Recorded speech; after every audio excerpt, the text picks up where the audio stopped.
भगवते परमहंसाय स्वादिचरणकमलतिलकरन्दाय भक्तजनमानस निवासाय श्रीरामचन्द्राय अस्मद्गुरुभ्यो नमः। अस्मद्परं गुरुभ्यो नमः। अस्मद्सर्वगुरुभ्यो नमः। श्रीमते रामानुजाय नमः। लोकाभिरामं रणरङ्गधीरं राजीवनेत्रं रघुवंशनाथं कारुण्यरूपं करुणाकरन्तं श्रीरामचन्द्रं शरणं प्रपद्ये। वंशी विभूषितकरा नवनीरदाभात् पीताम्बरधरुणविम्फलाधरोष्टात् पूर्णेन्दुसुन्दरमुखादरविन्द्रनेत्रात् कृष्णात् परं किमपि तत्त्वमहं न जाने।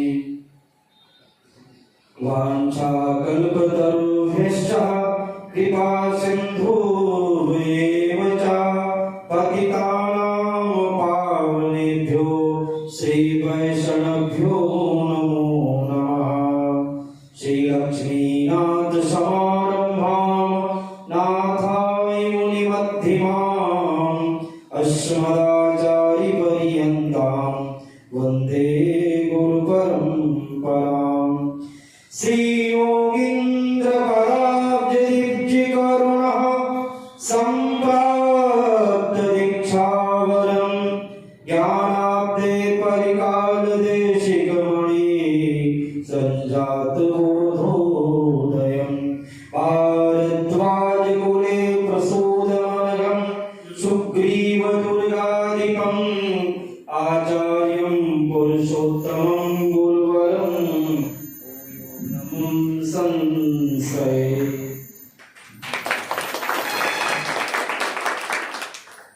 ध्यानमूलं गुरुमूर्ते पूजामूलं गुरुपदं मन्त्रमूलं गुरुवाक्यं मोक्षमूलं गुरुकृपा। भक्ति भगवन्त गुरु चतुर्नाम बपुरेक इनके पद वंदन किए नाशहि विघ्न अनेक। श्री राम कथा के रसिक वर भक्त राज मत धीर आयुष्वासन लीजिए तेज पुंज कपिवीर। आए भगवान का जो मंगल नाम है, जो चारों वेदों में चारों युगों में सबका सार है, भगवत नाम बड़े भाव से आए और भगवान के नाम का स्मरण करते हैं। गोविंद जय जय गोपाल जय जय गोविंद गोविंद जय जय गोपाल जय जय गोविंद जय जय गोपाल जय जय राधा रमण हरि गोविंद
गोविंद जय जय गोपाल जय जय गोविंद जय जय गोपाल जय जय राधा रमण हरि गोविंद जय जय राधा रमण हरि गोविंद जय जय सीता रमण हरि गोविंद जय जय सीता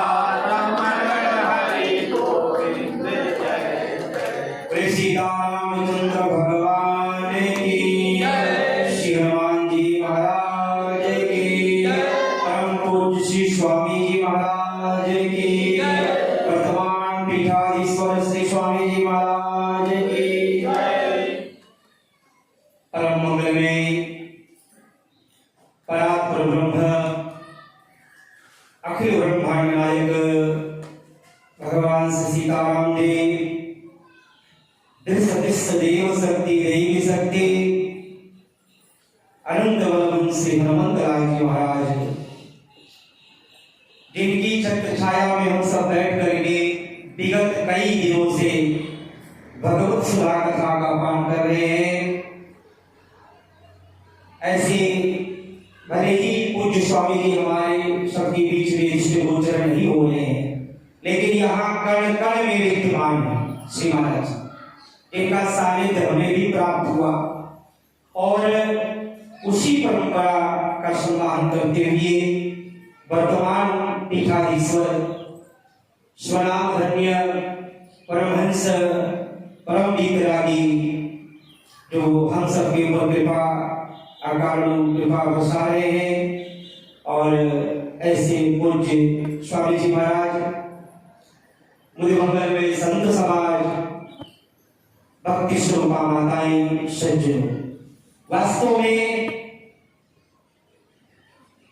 अभी आप पूर्व प्रसंग में सुन रहे थे ये जीवन क्यों मिला है, इसका हेतु क्या है। बहुतों का तो जीवन कहते भाई जब समय आएगा अभी तो हम संसार के कार्य को संपादित करेंगे, लेकिन वास्तव में देखा जाए तो ये जीवन मिला क्यों है, इसका हेतु क्या है। शास्त्रों में वर्णन है कि दुर्लभो मानुषो देहो देहिनां क्षणभंगुरम्। दुर्लभ मानुषो देहो, ये मनुष्य जीवन जो मिला है दुर्लभ है, और दुर्लभ के साथ साथ क्षण भंगुर है। जैसे कोई पुष्प हम लेते हैं तो जब तक वो पुष्प वृक्ष में है तब तक तो बढ़िया से अपनी निखार अपनी सुगंध वो बिखेरता है, और जैसे हम उस वृक्ष से उसको उतार देते हैं तो फिर वो मुरझा जाता है। उसी प्रकार हम सबके जीवन में ये जीवन क्या है, ये मानो जीवन जो है इसमें कौन से तत्व है। तो शास्त्र कहते हैं चित जल पावक गगन सरिया पंच चित शरीरा। ये पंच तत्व से निर्मित हमारा मानव देह है, और इस देह में इतना ममत्व हो जाता है कि कोई किसी से बिखर जाए तो बिल्कुल वो आकुल हो जाता है, व्याकुल हो जाता है। लेकिन वहां पूछा जाए कि भैया ये तुम्हारे पिताजी थे, बोले हाँ थे, बोले तो चले गए। तो किसी ने कहा भी जो चले गए उसको किसी ने देखा, इस शरीर से जो निकल गया किसी ने देखा। बोले पिताजी तो सामने के कारण जीव रोया, किसने रो रहे हो भाई, जिसके लिए आप रो रहे हो वो तो सामने विद्यमान है। उनका मुखमंडल, उनके हाथ, उनके कान, सब कुछ तो दिखता है। बोले नहीं पिताजी तो चले गए, वो संसार की बड़ी विडंबना है। जब किसी कोई, अब हमारे यहाँ संतों में तो ब्रह्म उत्सव मनाया जाता है। जब संत का सुधाम गमन होता है, कोई महापुरुष ब्रह्मलीन होते हैं, तो उनका ब्रह्म उत्सव मनाया जाता है। ये आज शरीर से ब्रह्म को प्राप्त हो गए, ब्रह्मलीन हो गए। और यहाँ संसार में मुदन करते हैं। तो वे किसके मुदन करते हो? जिसके लिए आप मुदन करते हो वो तो तुम्हारे सामने है, और उसमें जो था वो चला गया, उसको कभी हमने देखा नहीं। क्यों, कैसा था? वो गोरा था, काला था, नीला था, पीला था, हरा था, कैसा था? कभी हमने देखा? इस शरीर में कौन सी शक्ति ऐसी है कि जो शरीर का संचालन करे? तो पूज्य महाराज जी के माध्यम से आप सब अनुभव कर ही रहे हैं कि वो जो ब्रह्म है सर्वत्र व्यापक है। शास्त्रों में कहा गया सर्वम कर्मिदम ब्रह्म, वो सर्वत्र है। ईशावास्यमिदं सर्वम यत् किंचित् जगत्यां जगत्, कोई ऐसा स्थान नहीं है जहां वो ओतप्रोत नहीं। लेकिन दृष्टि कैसे मिले?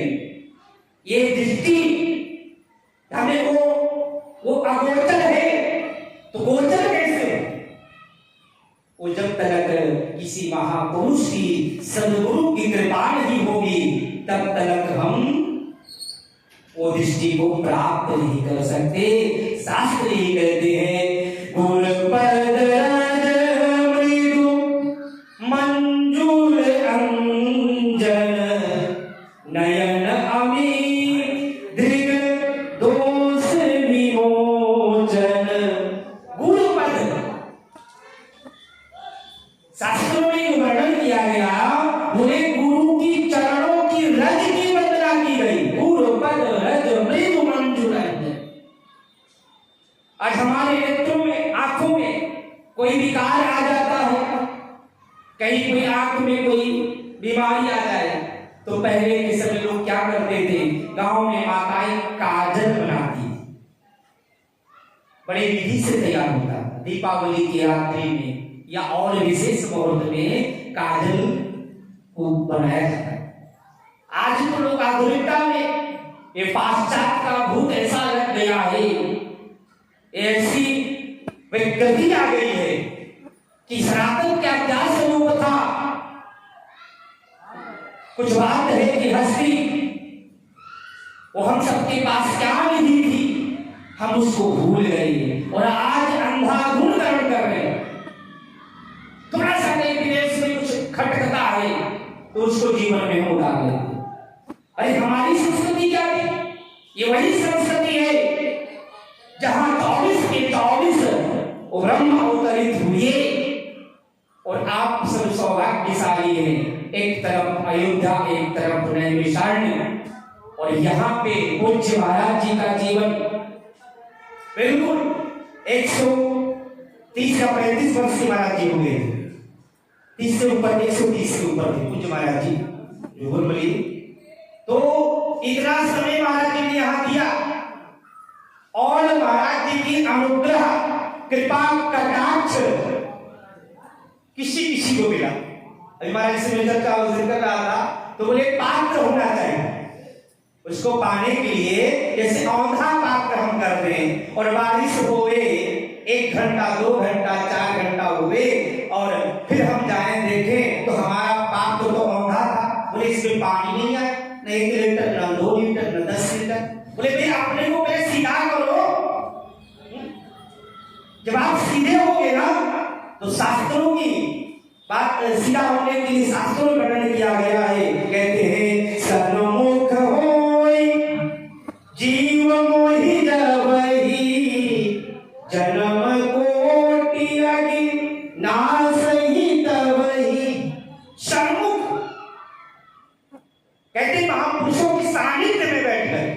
लोग कहते आज तो हमारे पास पहले घर घर में टीवी महारानी थी, लोग रिमोट लाते थे, अब टीवी से मोबाइल में उतार गए। ये ठीक है, लेकिन इसकी उपयोगिता महाराज जी कहते थे इसमें सारी दुनिया कैद है। मैं भी 2-4 दिन पहले आया था, बोले इसमें सारी दुनिया कैद है, लेकिन पहले हम उसको कैसे हमारे जीवन में क्या उपयोगिता है। जैसे एक गुलाब का वृक्ष है, तो किसी ने उस वृक्ष से पूछा कि तुम इतने प्रसन्न क्यों रहते हो, क्यों इतनी खुशबू बिखेरते रहते हो। तो गुलाब ने कहा कि एक बार फूलों से तितलियों ने कहा कैसे खुश रहते हो तुम हरी कहानी। कैसे फूल कभी मुरझाता है, गुलाब को देखो इसलिए खूब गुलाब खुला हुआ है। हमारे यहाँ श्रृंखला हमारा जी यहाँ भी देखो तो फूल कहता है कि कैसे तुम खुश रहते हो हर एक हाल में। फूल बोला कि खुशबू लुटाता हूं मैं। फूल के पास जाओ तो थोड़ा दिखता है कि भाई ये छोटा है, बड़ा है, ये वृद्ध है, ये कैसा है। वो उसके पास तो जाओगे तो खुशबू मिलेगी। फूल बोला कि खुशबू लुटाता हूं मैं, जबकि रहता हूं कांटों के जंजाल में। गुलाब का फूल कांटों में तो रहता है ना, और ऐसे जाकर पकड़ लोगे तो क्या होगा, हाथ छिल जाएगा, कांटे चुभ जाएंगे। तो कैसे पुष्प को उतारना है, कैसे उन फूलों को उतारना है, वो विधि सदगुरु की कृपा से मिलती है। लोग कहते हैं इनकी वेदों में पुराणों में 4 वेद हैं, वेद एक ही था, जैसे एक वो ब्रह्म द्वितीयो नास्ति, वो परमात्मा एक ही है, तो एक वो अहम बहुश्याम वही सर्वत्र है, वो एक भी है अनंत भी है, व्यापक ब्रह्म निरंजन निर्गुण विगत विनोद। वो व्यापक है, निरंजन है, निर्गुण है, अगोचर है, लेकिन व्यापक ब्रह्म निरंजन निर्गुण विगत विनोद सो अज। बोले वही ब्रह्म। महाराज जी का यहाँ विषय ही है कि प्रीत की महाराज जी चर्चा यहाँ भक्ति पे चल रही है, भक्ति के ऊपर प्रीत रीत की वर्णन जाए भरत चरित्र पे। तो वास्तव में वो क्या है, तो कौशल्या जी के जीवन में देखें, कहते हैं कि वो कैसे, वो जो व्यापक है, व्यापक ब्रह्म निरंजन निर्गुण विगत विनोद सो अज प्रेम भगत वस कौशल्या की गोद।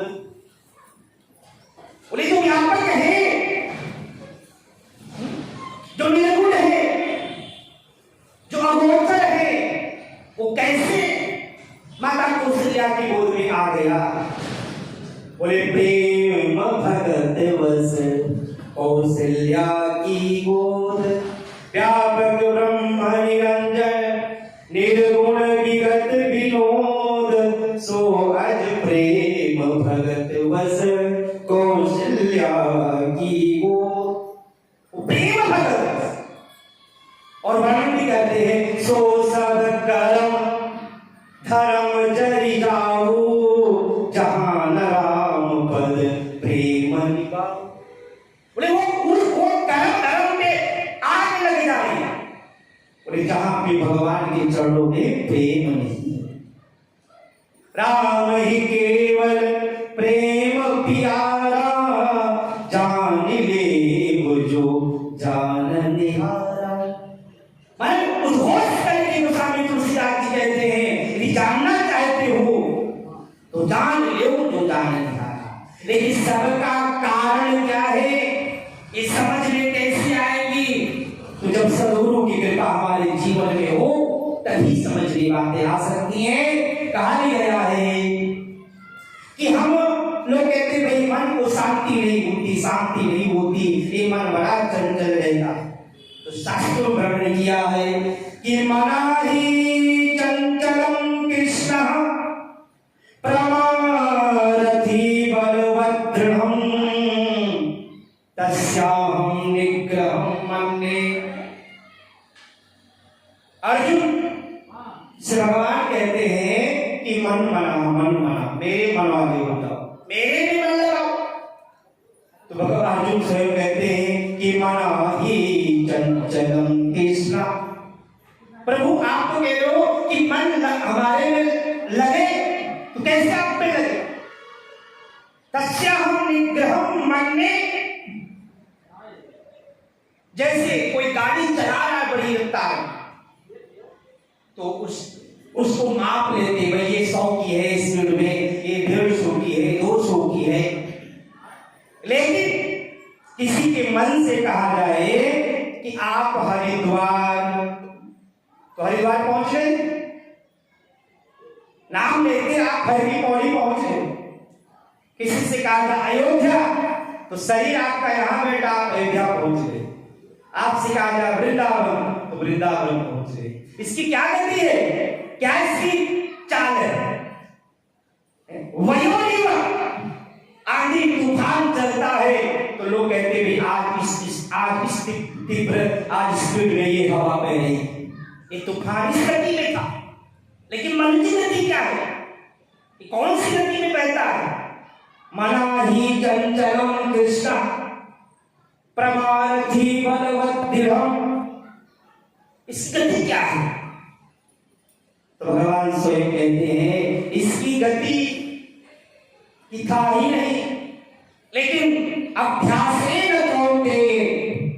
एक कुंती नंदन अभ्यास करना होगा। अभ्यास वैराग्य जाती है, अभ्यास करें, और वो अभ्यास गुरु कृपा से ही हो सकता है। जब तक गुरु कृपा नहीं हो जीवन में, तब तक अभ्यास ही नहीं हो सकता है। मंत्र तो बहुत है, 4 वेद बताओ, मंत्र ही मंत्र, ऋग्वेद, यजुर्वेद, सामवेद, अथर्ववेद। ऋग्वेद का वाक्य है प्रज्ञानम ब्रह्म, उसी को यजुर्वेद में कहते हैं अहम ब्रह्मास्मि, उसी को सामवेद में कहते हैं तत्त्वमसि, और उसी को अथर्ववेद में कहते हैं अयमात्मा ब्रह्म। महावाक्य है। तो वेदों के मंत्र को आप पढ़ते रहो, वेदों में से पुराणों में आ जाओ, पुराणों में से शास्त्र में आ जाओ, महाभारत में आ जाओ, फिर वाल्मीकि रामायण में आ जाओ, और कोई न समझ पाए तो फिर रामचरितमानस में आ जाओ। सभी का सार छहो शास्त्र सब ग्रंथन को रस, मुनि गण धन संतन को सर्वस। 4 वेद, 18 पुराण, खंड शास्त्र। बोले कलयुग में ऐसे जीव होंगे समझ पाएंगे नहीं, तो कहते कल कुटिल जीव विस्तार, पुन वाल्मीकि तुलसी भयो। और इस कलयुग के जीवों के कल्याण के लिए वही बीतरागी ब्रह्मनेता वाल्मीकि जी ही तुलसी के रूप में अवतरित होकर के, और सहज में बोले ब्रह्म की क्या उपमा दी गई है? बोले बिन पद चलहि सुनहि बिन काना, कर विध कर्म करहि विधि नाना, आनंद रहित सकल रस भोगी, बिन वाणी वक्ता बड़ जोगी। ओ ब्रह्म, यही राम। गोस्वामी ने पूछा भी आपने रामायण में क्या लिख दिया? तो भैया बोले इसमें प्रारंभ, मध्य और अंत में प्रभु प्रतिवाद राम भगवान। एक और बात बताओ, ब्रह्म का ही निरूपण किया गया। तो इसको हम कैसे समझे? बोले जब तक आपका मन एकाग्र नहीं होगा। मना ही चंचलम कृष्णा प्रमारथी बलवद्दृढ़ं, तस्याहं निग्रहं मन्ये वयोनिव सुदुष्करम्। और भी इसको कहते कि मनयोर मनुष्याणां कारणं बन्धमोक्षयोः, बद्धं तु विषयासक्ति मुक्तं निर्विषयं मनः। बोले मुक्ति और बंधन, लोग कहते भाई मुक्ति हमें मिल जाए, तो हमारे यहाँ महाराज जी तो वृंदावन बरसाने में निवास करते हैं, जाते कुछ समय, आप लोग भी जाते होंगे। तो बरसाने की तो कमान श्री राधा रानी के हाथ में, वो साक्षात भक्ति स्वरूपा है। तो एक बार किसी ने, भाई हम लोग तो मुक्ति मांगते रहते, मुक्ति मुक्ति मोक्ष निर्वाण पद लोग मांगते रहते कि मिल जाए, लेकिन एक बार मुक्ति गई भगवान से, कहती है मुक्ति कहे गोपाल से मेरी मुक्ति बताए।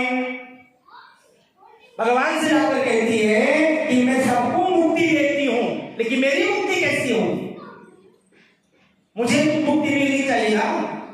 मुक्ति कहे गोपाल से मेरी मुक्ति बताए, ब्रज रजूड़ मस्तक बढ़ी मुक्ति की मुक्ति हो जाए। इतनी बड़ी महिमा रचनी है। आज भी महाराज जी को कभी कभी मैं सफर करता हूँ जलवास के माध्यम से, तो महाराज जी कहते हैं ब्रज में मैं वास करता हूँ, तो मेरी भी बड़ी लालसा होती है। तो वो ब्रज में लोग आकर के रमण रहती, गोकुल कहीं भी आकर के रथ के ऊपर लोग सर्च करते हैं कि वे ऐसा कौन सा तत्व है कि वहां बिना कहे आप जाओ तो आप बिल्कुल आनंद में झुक जाओगे। लोग कहते नहीं है राधे राधे, वहां की ऐसी भूमि क्या है, जैसे आप वैष्णो माता जाओ तो बिना कहे आपके मुख से जय माता की निकलेगा, वैसे ब्रज में जाओ तो बिना कहे आपके मुख से राधे राधे निकलेगा। और वास्तव में यही है, चहु जोगी चहु श्रुति नाम प्रभाऊ, कर विशेष नहीं आने उपाऊ। चहु जुग चहु श्रुति, श्रुति माने बोले चारों वेदों में, ऋग्वेद, यजुर्वेद, सामवेद, अथर्ववेद, इन वेदों में भी वर्णन नाम के ऊपर ही आया है। और वो नाम क्या है,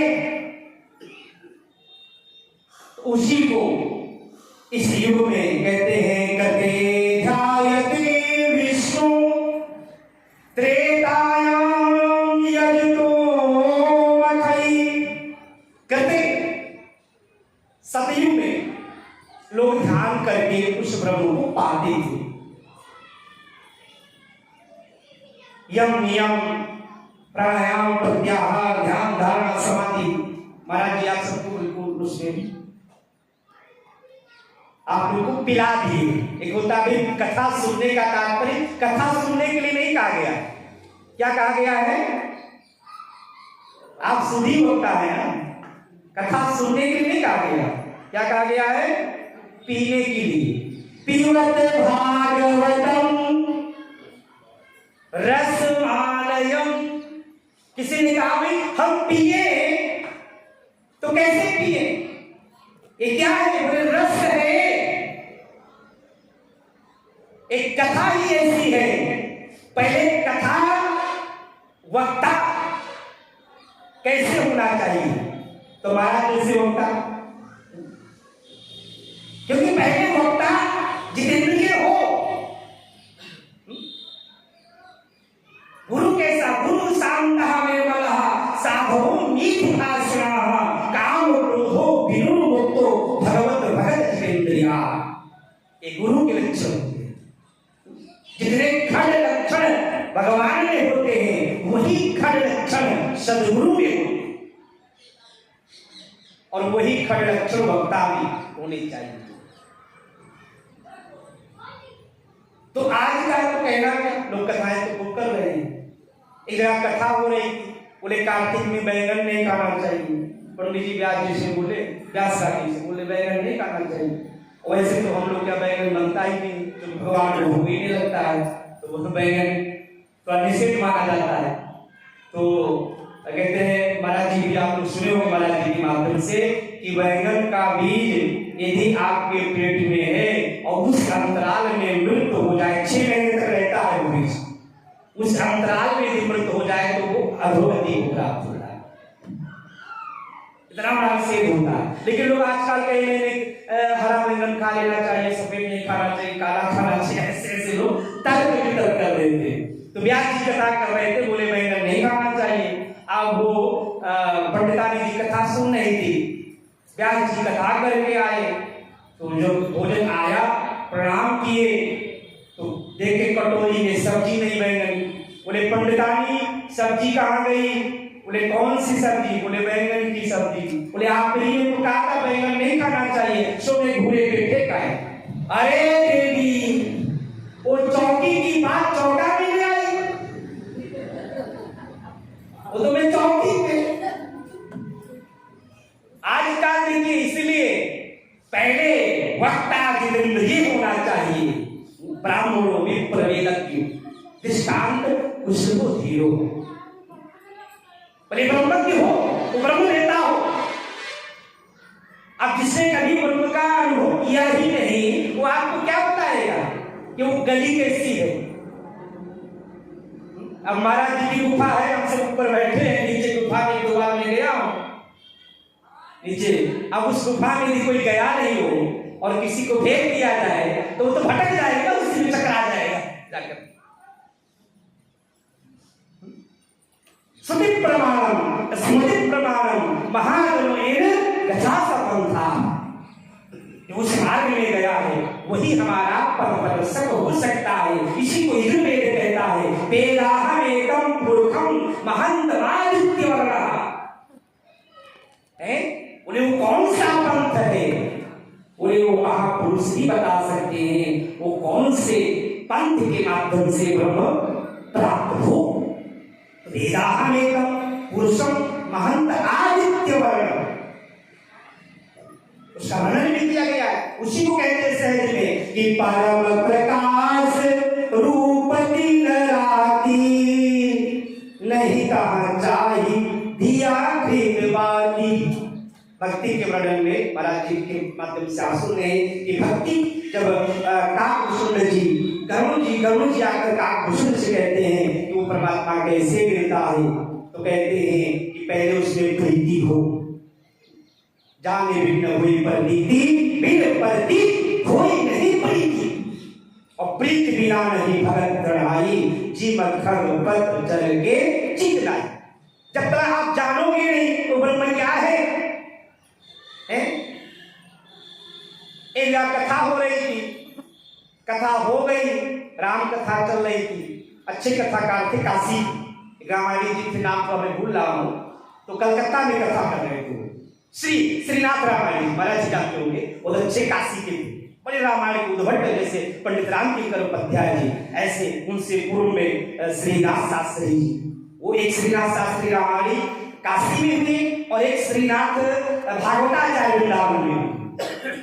तो वो कथा कर रहे थे, अयोध्या में हम सुनने जाते थे जब अयोध्या में सवेर था, तो कह रहे थे एक कथा आया, एक वक्त आया, बोला कि महाराज जी आप कथा पूर्ण कर दिए हैं। तो हनुमान जी जब लंका में गए और लंका में आग लगाए, तो हनुमान जी के पूंछ में आग किसने लगाई?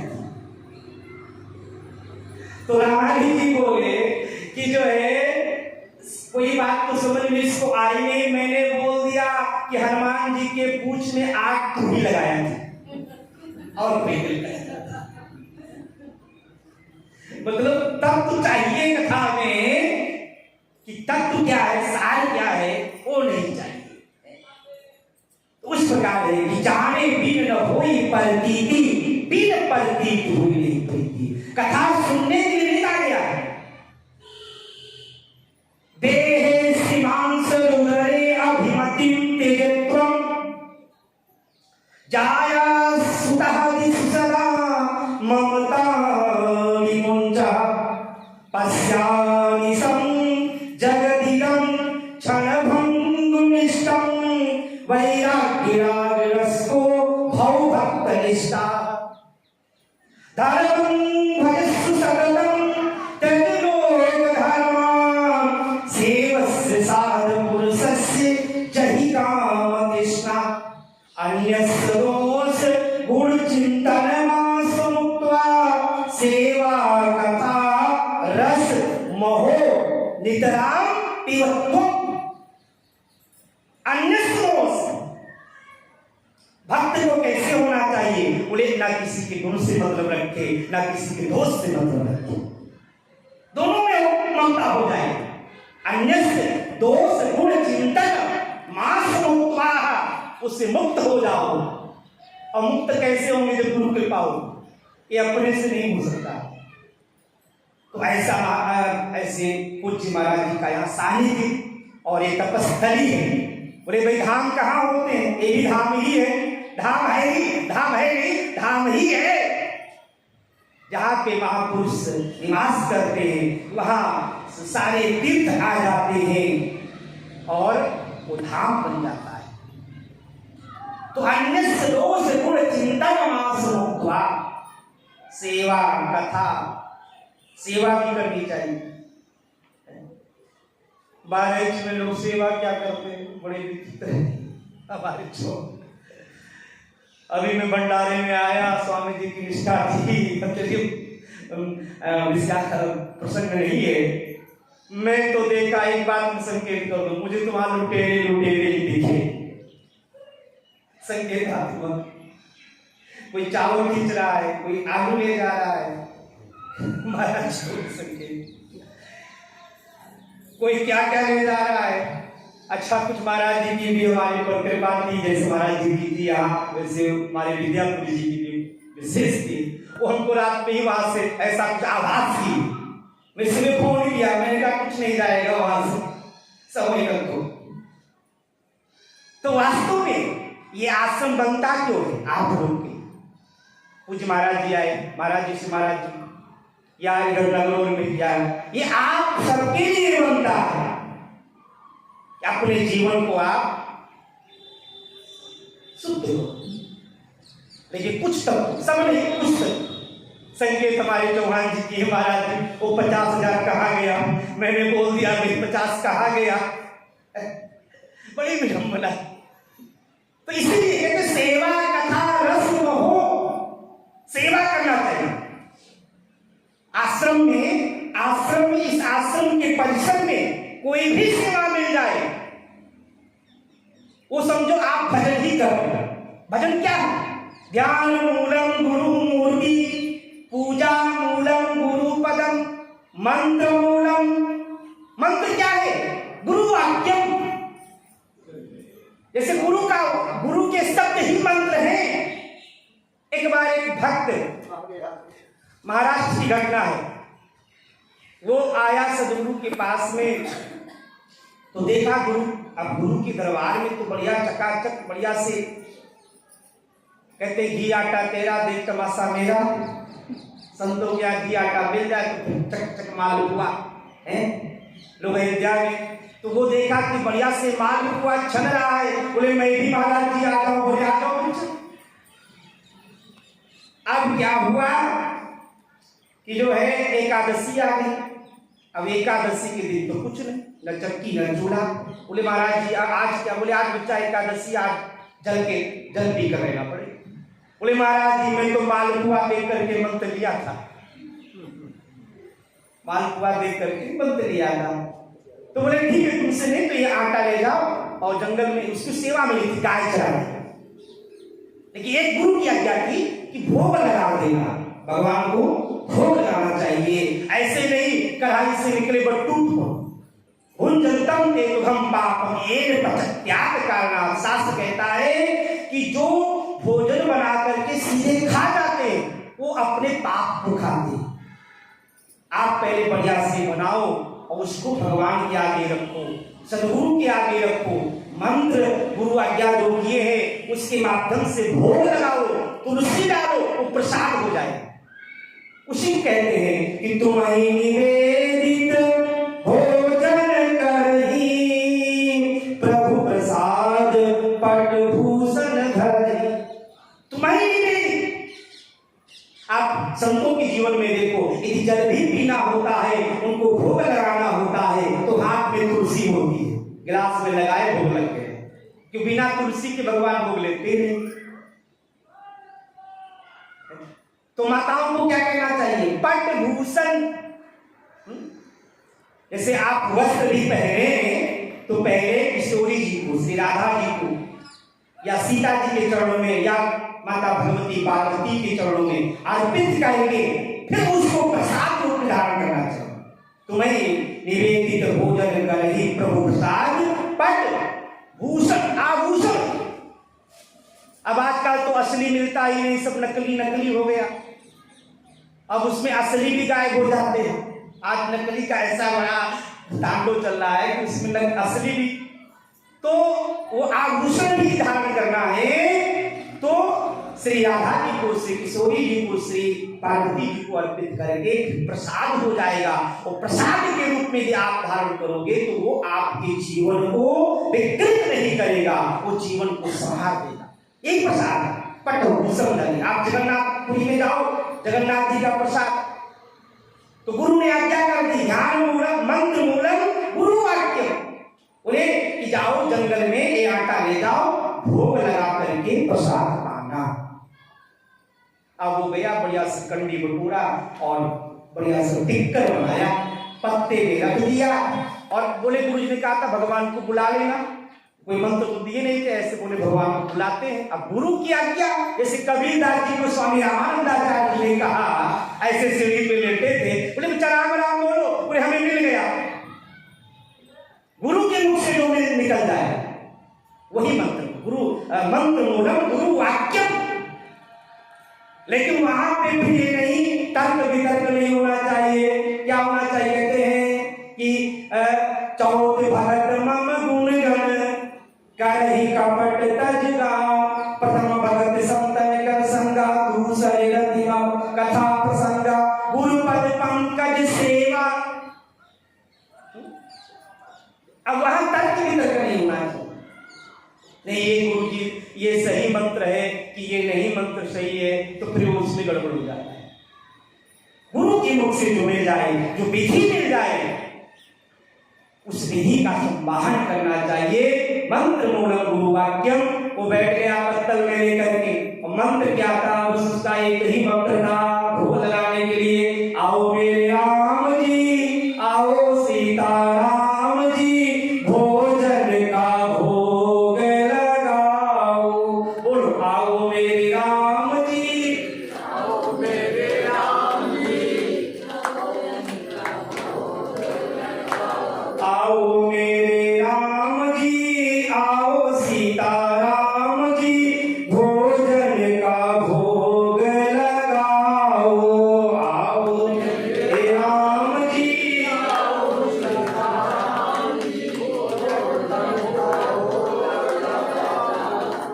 लोग कहते हैं ना कि ऐसा कौन सा मंत्र है कि जब भगवान आ जाए, कहते न जाने कौन से गुण पर दयानिध रीझ जाते हैं, नहीं स्वीकार करते हैं निमंत्रण।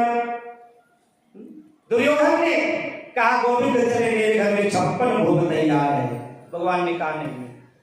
बोले मेरा निमंत्रण विदुर के घर है। विदुर बैठे थे, बोले मेरा कोई से रेट नहीं, ये कह रहे निमंत्रण विदुर के घर है। तो भगवान न जाने कौन सी गुण पर दया निधि रीझ जाते, कैसे रीझ जाए? बनावटी नहीं, बन ठन करके जब व्यक्ति जाता है ना, जैसे शूर्पणखा बन ठन कर दिया और कहती क्या है कि तुम सम पुरुष न मोह सम नारी, यह विध रचा। सही बोल रही है। इस भाव को कुछ महाराज जी साधन करते हो। वो कह रहे तुम सम पुरुष, तो शास्त्र रसी लिखा पुरखा, वो परमात्मा है, वैसा तो कोई पुरुष हो ही नहीं सकता है यार।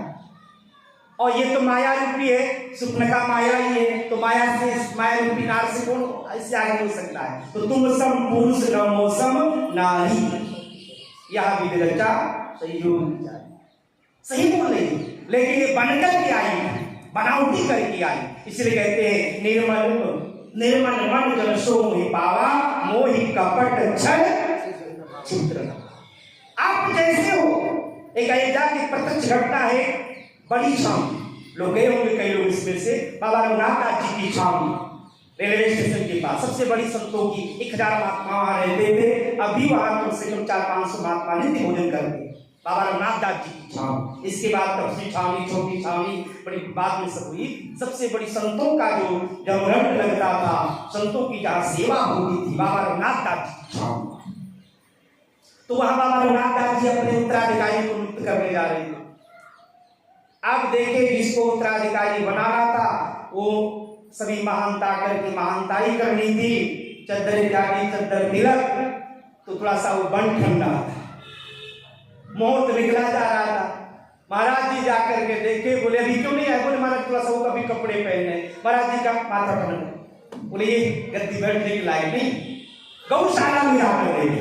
तो गौशाला में श्री कौशल किशोर दास जी महाराज, जो अभी महाराज जी के वहां पितृवास स्थापित है, वो दोनों हाथ में गाय का गोबर टोकरी में भर करके और फेंकने जा रहे थे।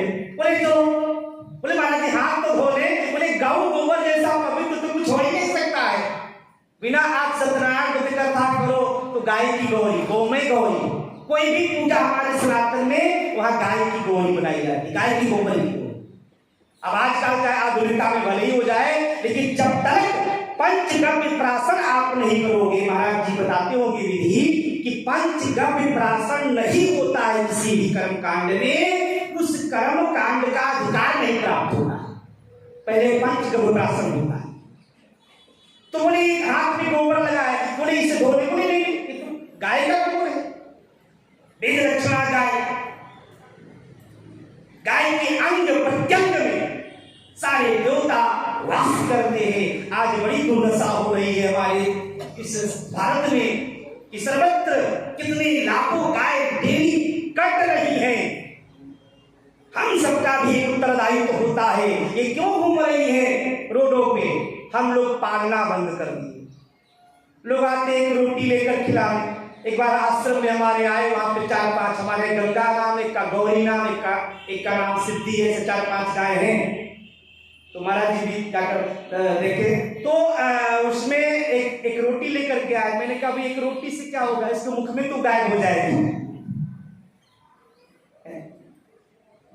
आप कहीं मत जाओ, आपके द्वार पे वेद रक्षणा गाय यदि बंधी हुई है तो सारे तीर्थ आपके द्वार पे है।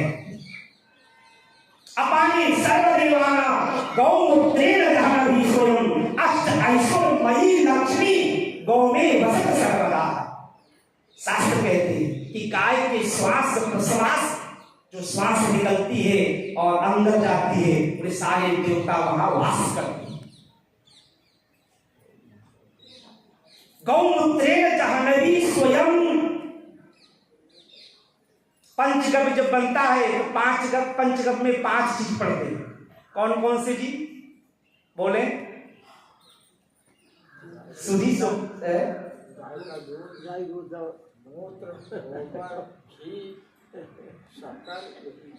वो तो पंचामृत हो जाएगा। शक्कर मिलाएंगे, शहद मिलाएंगे तो पंचामृत हो जाएगा।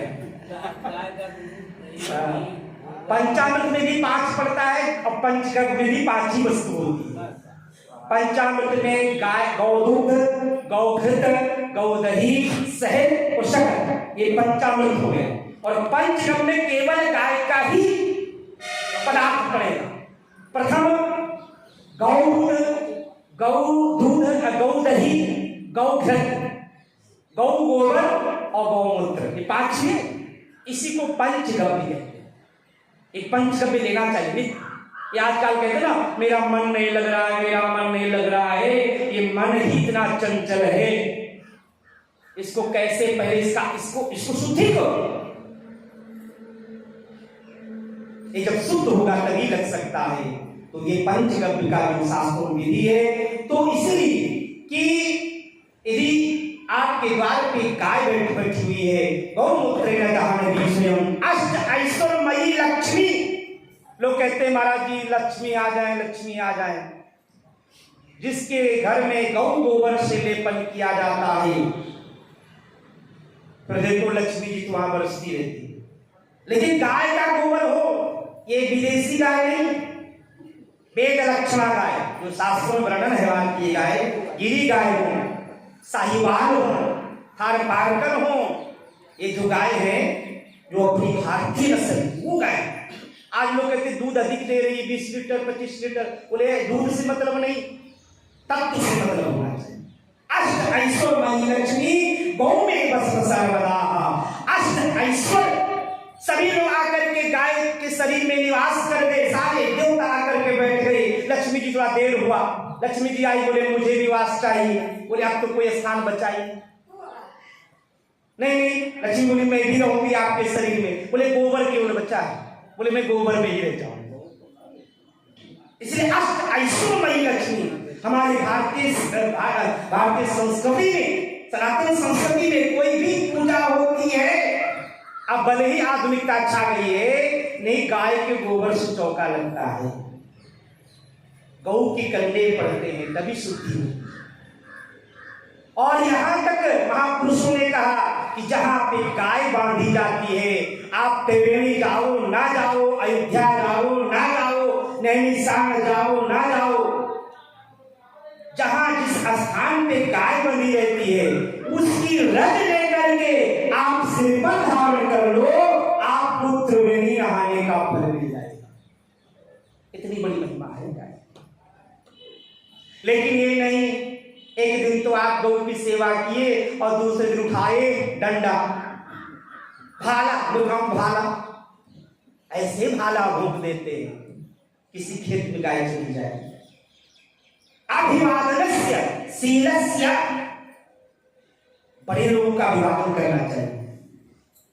कितनी माताएं अपनी सासू जी की सेवा करती, हाथ उठाए, सासू जी के चरण डालती,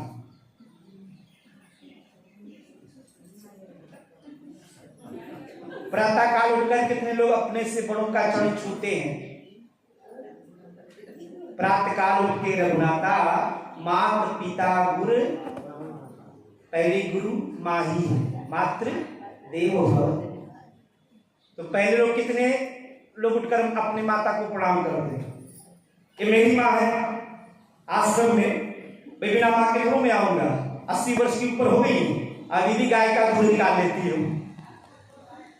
हमारे यहाँ गौरी एक गाय है साहिवाल, उसका दूध वही निकालती है। सुन, शरीर अभी थोड़ा सा शिथिल हो गया है, 80 के ऊपर हो रही है, और भोजन बनाकर भी खिला देती है। अभी हमें आना था, फटाफट अच्छा बोले खाकर जाओगे, मैंने कहा ठीक है आप बनाओ, तो मैं खाकर जा रहा हूँ। पुराना शरीर है। तो मातृ देवो भव, पहले माँ के चरणों में अभिवंदन करना चाहिए, फिर पितृदेव, फिर पिता, फिर आचार्य। तो कितने लोग अपने माँ को प्रणाम करते हैं? आजकल माताएं पैर दबाते दबाते गला को भी पकड़ लेती, बोले चाबी दे दो, सासू जी रो जाए, सीताराम तिजोरी की चाबी। देखिए सासू को भी होना चाहिए, जब बहू दिया क्या कारणी हो जाए तो चाबी दे देना चाहिए, दोनों का समन्वय होना चाहिए। लोग कहते नहीं ये विवाह बात का बहुत सारी प्रसंग समय नहीं है। पहले जो विवाह होते थे सही विधि से होते थे, वो बाल विवाह नहीं थे। 3 साल पे 4-5 पे गौना आता था। सीता जी का जब विवाह हुआ था, कहीं का वर्णन आता, सीता जी 6 साल, राम जी 16 वर्ष के। 6 साल के बाद जो 5 पे गौना आया, तो उस समय कौशल्या जी सीता जी को गोद में लेकर के महल ले गई, अपनी पुत्री मानकर। कौशल्या जी अपनी पुत्री मान लेती थी। तो जो सासू जी अपनी बहू को पुत्री मान लेती है और वो बहू अपने सासू जी को मां मान लेती है, फिर वहां कोई तू में नहीं होता है। आज का सबसे बड़ी विडंबना है। इसे अभिवादनस्य शीलस्य नित्यं ब्रह्मो विसेविना चत्वारि तस्य वर्धन्ते आयु विद्या यशोबल। जो अभिवादनशील होते हैं उनको 4 चीज बिना मांगे मिलता है। क्या क्या मिलता है? आयु, विद्या, यश और बल। लेकिन नित्यम, जो नित्य अपने से माता को प्रणाम करे, बड़ों को प्रणाम करे, गांव में क्या करते, राम राम, बोलते थे ना? वो लास्ट में नहीं बोलते थे राम नाम सत्य है, वो पहले ही राम राम सब बोलते थे। कोई निकलता था सुबह सुबह राम राम राम राम, सब उठ गए।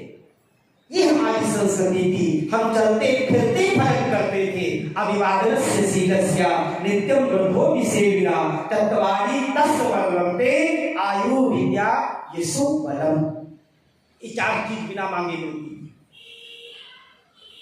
तो हम सबका उत्तरदायित्व है कि गौ सेवा होनी चाहिए और गुरु की आज्ञा हमारे जीवन में जो हो, गुरु आज्ञा से वो भक्त गया, बैठ गया, बस एक ही मंत्र पढ़ने लगा। बस क्या कहता है, आओ मेरे राम जी, आओ सीता राम जी, भोजन का भोग लगाओ।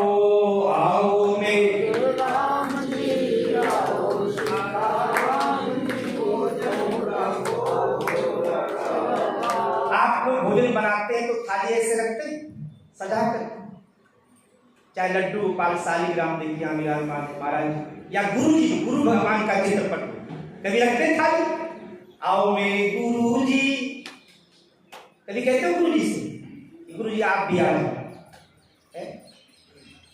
बड़े भाव से। ये भक्त कहता है, अब कहते भगवान श्री राम आ गए। ऐसे करते करते दूसरा दिन हुआ तो दूसरे दिन सीता जी बोली कहाँ जा रहे हो? बोले मेरा भक्त मुझे बुला रहा है। फिर वही मंत्र पढ़ा। अब यहाँ भोजन तो दो लोगों का था, आ गई सीता जी साथ में। कहते ऐसे से करते जब तीसरा दिन हुआ तो लक्ष्मण जी आ गए, चौथा हुआ तो हनुमान जी आ गए, भोजन था 3 का, आ गए 4।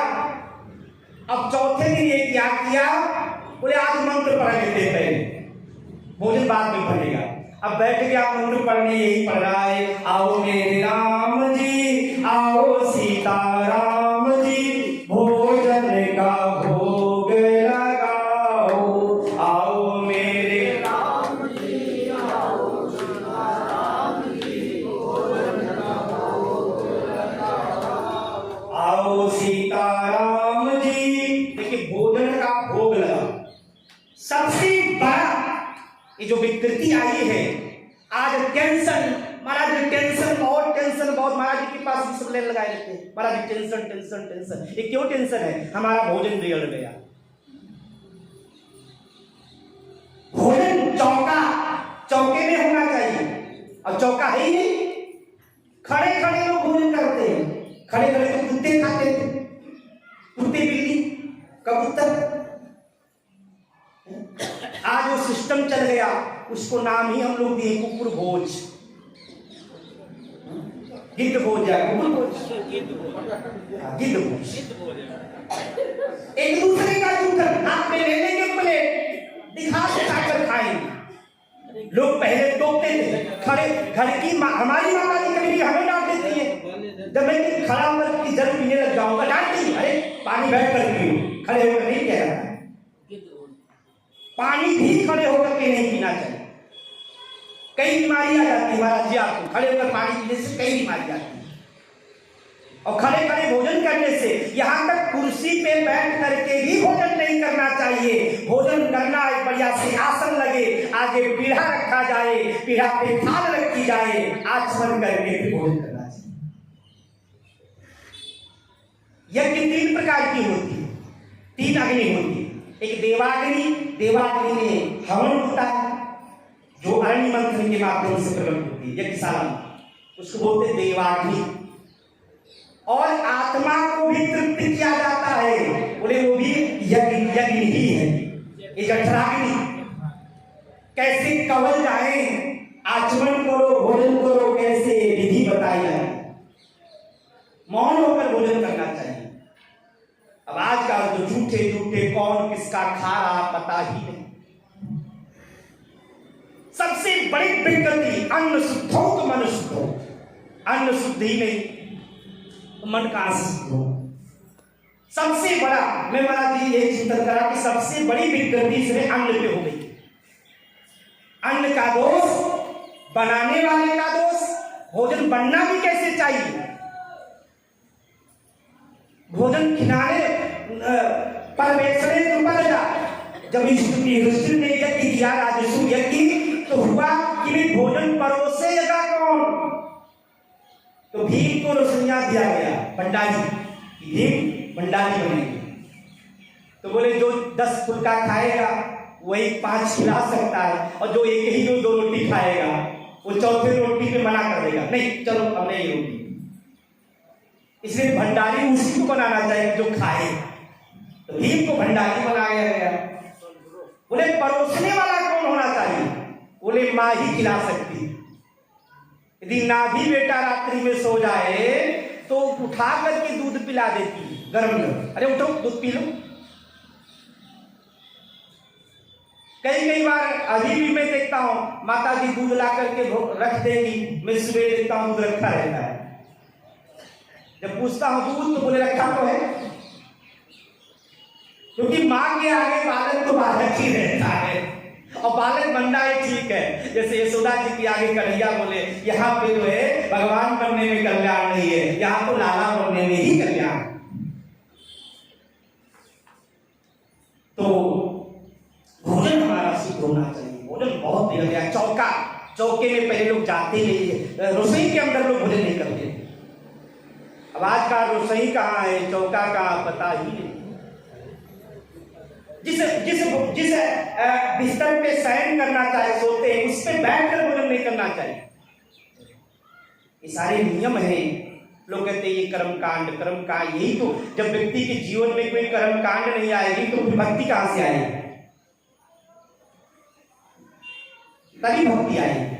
ज्ञान, महाराज जी आपको सुना रहे हैं, भक्ति पहले ज्ञान आए, ज्ञान में ही सारी बातें हैं। जब ज्ञान होगा तभी वैराग्य आएगा, और जब वैराग्य आएगा तभी भक्ति आप कर सकते हैं। भागवत के 3 ही विषय, ज्ञान, वैराग्य और भक्ति। तो पहले ज्ञान, वेद माने ज्ञान। जब ज्ञान आए कि हमें कैसे बैठना है। आप भागवत जी में सुने होंगे, महाराज जी के द्वारा भी सुने होंगे कि परीक्षित जी को सुखदेव जी पहला वाक्य बोलते हैं, राजन चित आसन। पहला वाक्य निकलता है सुखदेव जी के मुख से, पहले आसन। महाराज जी भी आपको बताए कैसे बैठना चाहिए। गुफा यहां बनी है, 3.5 घंटे एक आसन पे महाराज जी, 3 घंटे 45 मिनट कितना महाराज जी एक आसन पे बैठ जाए तो मन को जीत लेता है। जित आसन। अब जो बैठना ही नहीं जाएगा, 1 घंटे में कहीं कमर इधर कहीं इधर कहीं उधर, तो मन कहाँ? जैसे कि बाल्टी में पानी भर के रख दो, मट्टी मिला दो, शाम को सुबह देखो मट्टी नीचे जल ऊपर आ जाता है। उसी प्रकार मन ये है, पहले जित आसन, जित संग, जितेंद्रिया। ये पहला वाक्य सुखदेव जी का है। तो पहले ज्ञान होगा, फिर भक्ति आकर, फिर वैराग्य होगा। फिर जब वैराग्य आ जाएगा तो भक्ति को खोजना नहीं पड़ता है। भक्ति माने भगवान को प्राप्त कर लेना ही भक्ति, भगवान को पा लेना है। तो ये भगवान को पुकार रहा है, प्रभु आ जाओ। तो आज मंत्र पढ़ा तो राम जी, सीता जी, हनुमान जी, लक्ष्मण जी सभी आ गए। वही कह रहा है, आओ मेरे राम जी, आओ सीता राम जी, भोजन का भोग लगाओ। आओ मेरे राम जी, आओ सीता राम जी, भोजन का भोग लगाओ। बड़े भाव से, जैसे कर्मा जी, एक कर्मा जी कलयुग में हुई, कर्मा बाई राजस्थान में हुई। इनके पिता का नाम था परशुराम। तो ये जो है पिताजी को कहीं जाना था, ये 6 वर्ष की थी। तो बोले बिटिया हमें जाना है, घर में गोपाल जी, इनकी सेवा कर लेना। अब माघ का महीना था। माघ जानते हैं कब आता है? आजकल जनवरी फरवरी, अभी बोलोगे कौन सा महीना चल रहा, नहीं पता होगा। कौन सा महीना चल रहा है? मार्च है कि चैत्र है?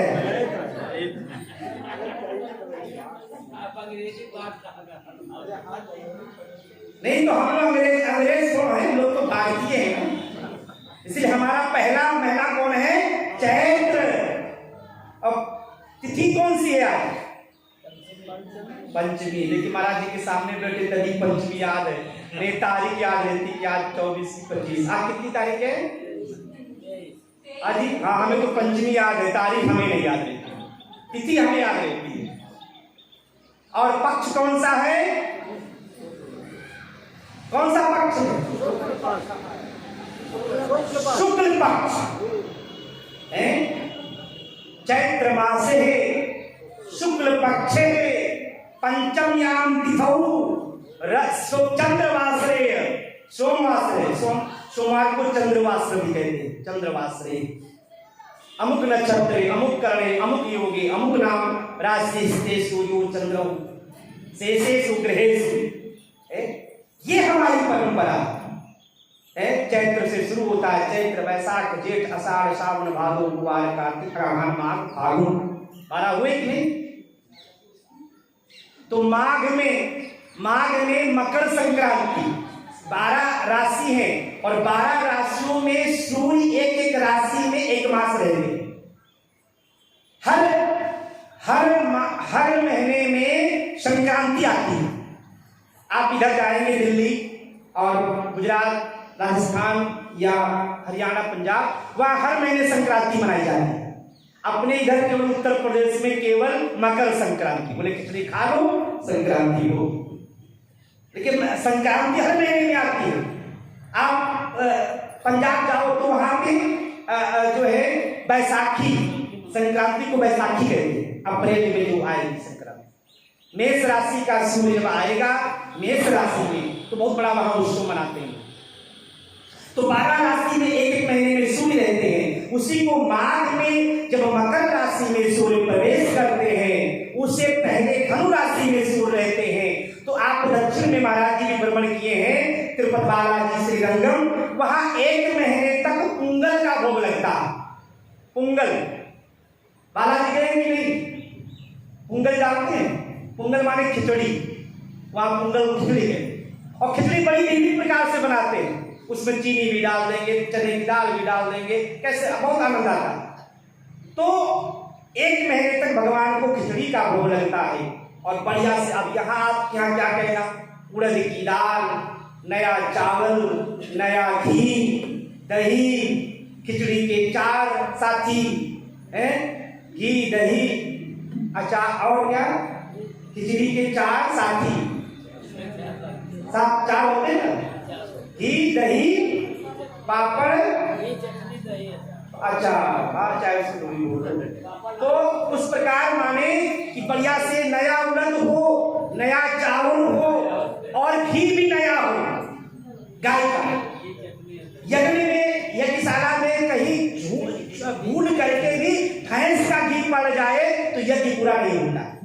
कर्मकांड की भी आप घी का दीप जला सको ना जलाओ, लेकिन भैंस के घी का दीप नहीं जलाना चाहिए।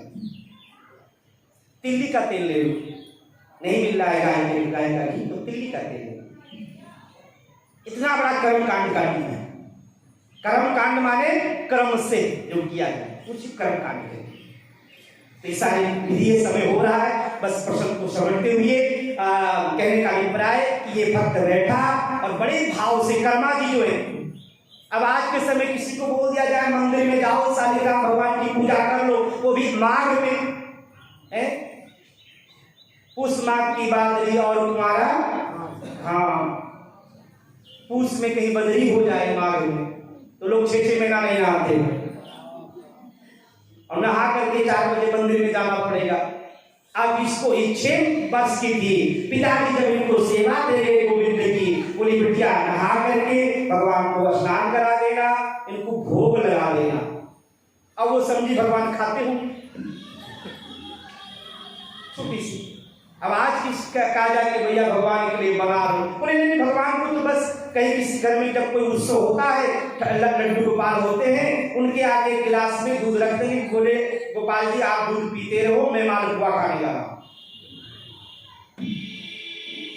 घर में शादी का नरवरेश्वर इनकी प्रतिष्ठा नहीं होती। महाराज जी के माध्यम से आप सब सुने श्रवण किए हैं, घर में नर्मदेश्वर जी हैं जो नर्मदा से निकलते हैं, और शालिग्राम गंडकी नेपाल, ये जो वहां से निकलते हैं ये स्वयं प्रतिष्ठित रहते हैं, इनकी प्रतिष्ठा नहीं होती, ये साक्षात रहते हैं। और इनको एक टाइम तो भोजन का भोग लाना ही चाहिए, जिसको राजभोग कहते हैं। राजभोग में क्या क्या होता है? दाल चावल घी हो उसी में, और रोटी और सब्जी, ये राजभोग अयोध्या की परंपरा। ये होना चाहिए, कुछ मीठा करो, मिष्ठान। तो एक दिन भगवान को राजभोग लगना चाहिए, शाम को चावल करो, ठीक है, दूध लगा दो या और कुछ करो। तो ये नर्मदेश्वर और शालिग्राम शिला में स्वयं भगवान लक्ष्मी नारायण के रूप में रहते हैं शालिग्राम में, और गौरी शंकर के रूप में नर्मदेश्वर में निवास करते हैं। ये स्वयं प्रतिष्ठित है। कितना बड़ा मंदिर बना लो, महाराज जी भी आप सब संकेत किए होंगे, बड़ा सा बड़ा मंदिर बना लो, 10-50 महल तल्ले का, लेकिन उस मंदिर में शालिग्राम शिला नहीं है, नर्मदेश्वर नहीं है, वो मंदिर अधूरा बना रहता है। तो इस प्रकार जो है ये कर्मा जी बढ़िया से स्नान की, बैठ गई। प्रसंग लंबा है, बस संक्षिप्त में मैं कहता हूं कि बैठ गई खिचड़ी बना करके और पर्दा कर दी और कुछ भजन गाने लगी। क्या कहती? थाली भर कर लाई खींचड़ो, ऊपर घी की बाट की, जीव मानो श्याम धनी, जीवावे बेटी जाट की, जीवावे बेटी जाट की। बढ़िया से खिचड़ी बना कर ले आई और उस पे घी रख दी, और कहती है बार बार मंदिर में जाती है, थाली रखी रहती है। तो लोग प्रलोभन देती है, कहती है बाबू मारो गाँव गए हैं। पिताजी, अब आज का डैडी नहीं, आजकल क्या कहते लोग? पापा, मम्मी। महाराज जी सब व्याख्या बताए होंगे भाई। हमारे यहाँ कन्हैया भी कहते हैं, कहने लागे मोहन मैया मैया। वो मम्मी नहीं कहते हैं, मैया। यशोदा जी क्या कहते हैं? मैया। नंद जी को बाबा, डैडी नहीं। अब आजकल पढ़े लिखे और हो जाते हैं तो डैडी से डैड, और मम्मी से मॉम, मम्मी से मॉम। वो जहां पे लाश को रखी जाती है उसको भी शायद भाई हमारी भाषा क्या है? मैया, अम्मा, माँ, बाबू, पिता। तो कह रही कर्मा जी, बाबू मारो गाँव गयो है, ना जाने कब आयो, वाके भरोसे बैठ रहे तो भूखे ही रह जाओ। पूरे दिन उनके भरोसे रहोगे ना तो बस भूखे बैठे रहोगे। और आज जीवाणु तने खींचड़ो, आज खिचड़ी भी खा लोगे ना तो कल रबड़ी बाट की, कटोरी को बाट की बोलते हैं राजस्थान। बोले कल एक कटोरी भर के रबड़ी खिलाऊंगी यदि आप खिचड़ी खा लोगे। तो कहते साचो प्रेम होए प्रभु से, मूर्त बोले काठ की। ये साचो प्रेम, प्रेम भक्ति, भक्ति तो सती बात हुआ। भगवान को यदि प्रसन्न करना है तो जीवन में भक्ति आनी चाहिए। ये भक्ति आ गई कर्मा जी में, और कहते हैं ऐसे वो भाव से भगवान को पुकारी तो भगवान प्रकट हो गए, गोद में बैठ गए, और गोद में बैठ गए खिचड़ी खा। ये है भक्ति। कहते एक बार जगन्नाथपुरी में पंडों ने घंटी बजाई, भगवान भगे, खिचड़ी मुख में लगी। पुजारी लोग बोले जय हो प्रभु, ये क्या है? बोले तुमने घंटी बजा दी। 4 धाम में जो हमारे 4 धाम है सनातन के, पूरब में जगन्नाथ, पश्चिम में द्वारिका, दक्षिण में श्री रंगनाथ और उत्तर में श्री बद्रीनाथ। ये आदि गुरु शंकराचार्य जी के द्वारा स्थापित, ये स्वयं सिद्ध निग्रह है आदि गुरु शंकराचार्य। और अंतिम में शंकराचार्य जी ने भी कहा कि भज गोविंदम, भज गोविंदम, गोविंदम भज मूढ़मते। एक गांव में शंकराचार्य जा रहे थे, एक पंडित जी व्याकरण सूत्र रट रहे, अब व्याकरण में आई उड़े ऋ के हो आई और है वरण लानी जब नम झबे गणदस झब गणदस खप चट चटतौ कपै सक सरहन इति माहेश्वर। ये 14 सूत्र। अब कौन रटेगा? अब पंडित जी एक सूत्र पढ़ रहे थे, जैसे आज रमते संहिता, तो ऐसे सूत्र था इति संहिता संयम से। अब वो सूत्र रट रहे थे और उनका शरीर बिल्कुल मुख में दांत नहीं थे, तो शंकराचार्य डांटे, बोले मूढ़, ये व्याकरण पढ़ने की अवस्था है तुम्हारी है? भज गोविंदम गोविंदम भज मूढ़ होते, ये तुम्हारी अवस्था है, इसमें भज गोविंदम गोविंदम। तो कर्माजी कहते, पुजारी बोले जय जय प्रभु, ये खिचड़ी कहाँ से? बोले तुमने घंटी, देखिए मंदिर के ठाकुर जी घंटी के नियम से रहते। बोले घंटी का तात्पर्य मंत्र, गरुड़ घंटी होती है, तो गरुड़ जी के पंखों से वेद मंत्र, भगवान को जो भोग लगाते हैं तो घंटी बजाया जाता है। कहीं घंटी अपने आप बजने लग जाती है। घंटी बजाने का तात्पर्य ये होता है, उसमें मंत्र की ध्वनि होती है। आप कभी संकेत करें तो ध्वनि सुनाई दो। बोले घंटी बजाए इसलिए बजाना पड़ा। बोले जब कर्मा जी का शरीर पूरा हो गया तो भगवान रोने लगे। जगन्नाथ भगवान, उनके आंखों से आंसू आ गए। पुजारियों ने पूछा प्रभु क्या हुआ? बोले मेरी माँ चली गई। कर्मा जी को माँ मानते थे, ये भाव था। तोहे मोहे नाते अनेक मानिए सोआ भाव। भगवान को तुम्हें वो माता च पिता तुम्हें बंधु सका तुम्हें वो, कोई भाव होना चाहिए। भक्ति भी बिना भाव से नहीं होती, संबंध से होती। संबंध कोई होना चाहिए भगवान में। उनको आप स्वामी मान लो, अपना सखा मान लो, अपना सुहित मान लो। बोली मेरी माँ, क्योंकि वो अपने कन्हैया को लाला मानती थी, बोली मेरी माँ चली गई, मुझे खिचड़ी को खिलाएगा। तो जगन्नाथ भगवान में अभी भी पहले खिचड़ी का भोग लगता है, अभी भी। और वहां पुजारी कहते हैं कि प्रभु ये कर्मा बाई की खिचड़ी है, ये अभी भी होता है। तो कहने का अभिप्राय किस प्रकार वो भक्त के वशीभूत होकर के भगवान आ गए श्री राम के रूप में, श्री कृष्ण, श्री लक्ष्मण जी, सीता जी, हनुमान जी, चारों रूप में आ गए। अब वहां कुछ बना नहीं था। बोले भगत क्या है? तो भक्त भी बड़ा क्या चाल निराली अलबेली। भक्तों की भी बड़ी लीला होती है, जैसे भगवान की लीला से भक्तों की लीला। भागवत में भागवतों की लीला, इसलिए भागवत कहते हैं, भगवत नहीं कहते। भागवत कथा, जहां पे भक्तों की चर्चा की जाए उसी को भागवत कथा कहते हैं। विदुर जी, ध्रुव जी, प्रहलाद जी, एक से एक भक्तों की कथा महाराज जी द्वारा आपने सुना है। तो श्री वो भक्त, उसका नाम था अढ़ैया भगत, अढ़ैया भगत। तो बोले भगवान बोले आज क्या लीला? बोले ये रखा आटा, ये रखा चावल, अब बनाओ और खाओ। जब भगवान के वशीभूत हो गए, बोले तू ही बता दो कुछ, किसको क्या क्या करना है। बोले एक आप तो मेरे स्वामी, आप बैठे रहे और आप ये कह रहे हैं ये मेरी ये भारिया है तो ये भोजन बनाए।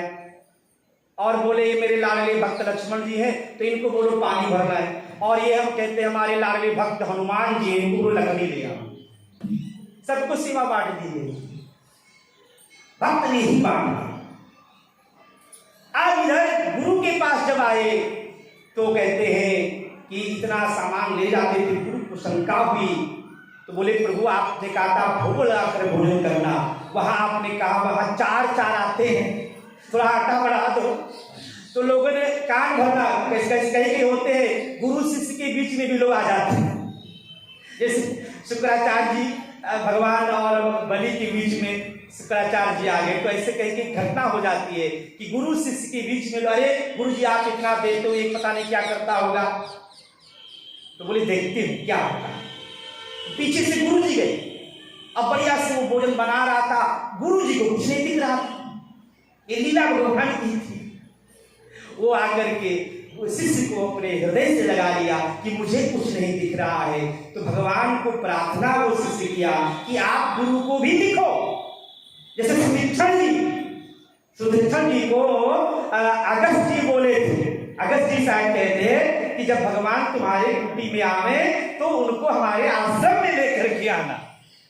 कभी कभी शिष्य भी गुरु से आगे निकल जाता है और भगवान को गुरु को दर्शन करा देता है। तो ये भक्तों की चर्चा है, भक्ति की चर्चा है।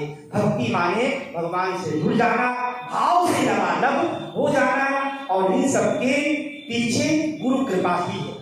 जब तक गुरु कृपा नहीं होगी हमारे जीवन में, गुरु माने नाम के माध्यम से जो गुरु आपको मंत्र दिए हैं, मंत्र की विधि जो बताए हैं, उसका अनुसाधन होना चाहिए।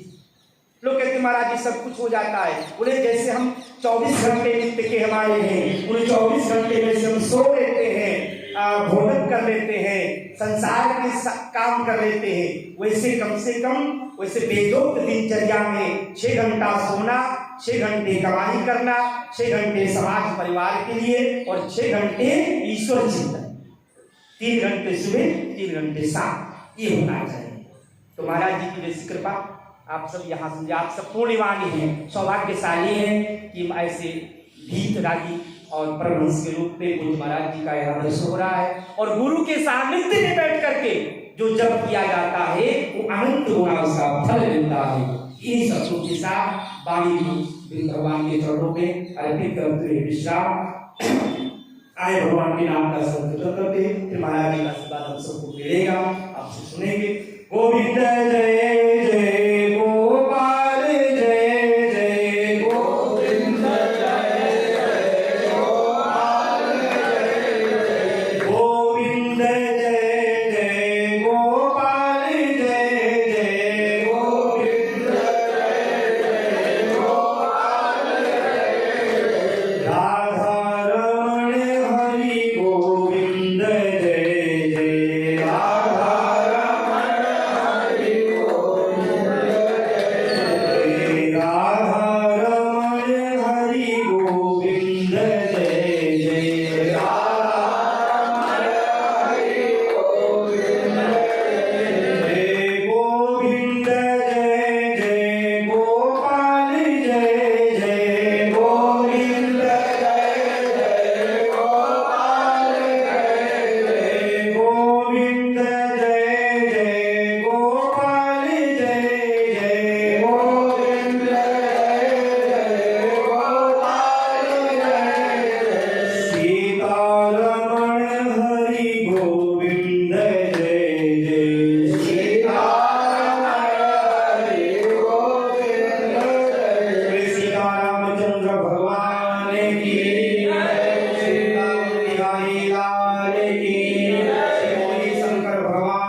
हम सबको आशीर्वाद विराजे विराजे वही विराजे आशीर्वाद प्रदान किया जा रहा है।